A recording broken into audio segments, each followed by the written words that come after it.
더불어민주당이 긴급 기자회견을 열고 명태균 씨와 윤석열 대통령 사이의 통화 내용을 직접 공개합니다.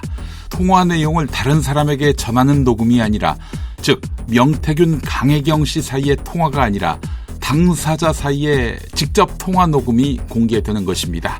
윤석열 대통령이 명태균 씨에게 김영선이 공천되도록 지시했다는 내용인데, 대선 후보 경선 이후로는 명태균 씨와 접촉을 끊었다는 대통령실 해명은 거짓으로 드러나게 됩니다.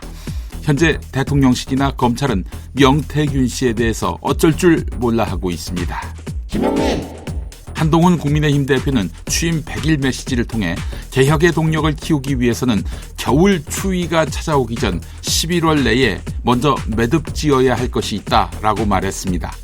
자신이 제안한 김건희 의혹 설명 및 해소, 활동 중단, 특별 감찰관제 도입을 요구한 것입니다. 이를 두고 경향신문은 최수근 해병, 김건희 문제 등 어느 것 하나 제대로 해결된 것이 없고 결국 용산과 차별화하려다가 간극만 벌려 정치력의 한계를 보였다고 맹렬히 비판했습니다. 사진은 러시아의 대륙간 탄도미사일 ICBM 야르스가 러시아 북서부 플레세츠크 발사장에서 캄차카 반도의 목표물을 향해 시험 발사되는 장면입니다. 대통령실이 러시아에 파병된 북한군을 감시하는 전황 분석팀 파견을 준비할 필요가 있다고 했습니다.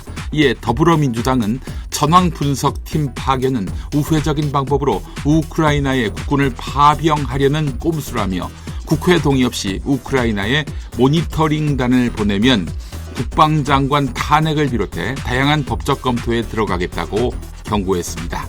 이런 가운데 아침에 북한이 평양 일대에서 동해상으로 장거리 탄도미사일 한 발을 발사했습니다.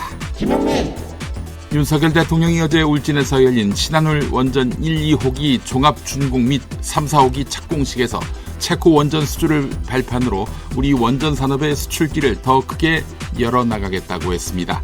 그런데 체코 정부 반독점 감시 당국이 체코 정부와 한국 수력 원자력 사이의 원자력 발전소 신규 건설 사업 계획을 일시 보류 조치했다고 보도했습니다. 경쟁자였던 프랑스 전력공사와 원전기술 저작권을 보유한 웨스팅하우스의 이의 제기를 받아들인 것입니다. 계약 자체가 무효화된 것은 아니지만 정부의 야심찬 추진 동력에 제동이 걸렸습니다.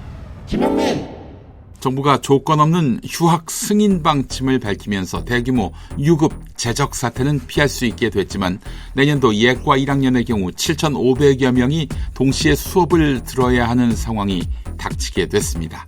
많게는 4배 이상으로 늘어난 학생을 교육해야 하는 대학에는 비상이 걸렸는데요.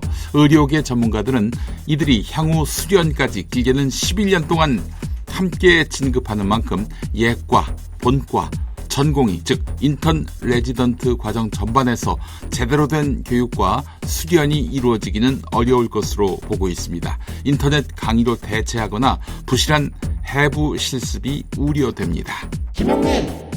투표일을 닷새 남긴 미국 대선에서 인종 문제가 마지막 폭탄급 변수로 떠올랐습니다. 트럼프 선거운동원인 한 코미디언이 푸에르토리코를 쓰레기 섬이라고 발언한 것이 문제가 됐는데, 과거 민주당에 몰표를 주었던 흑인과 히스패닉 유권자 일부가 트럼프로 이탈했다가 다시 돌아갈 가능성이 거론되고 있습니다. 트럼프는 자기는 누구보다도 푸에르토리코를 도왔다면서 수습의 진땀을 흘리고 있는데요. 이런 가운데 조 바이든 대통령이 똥볼을 찼습니다.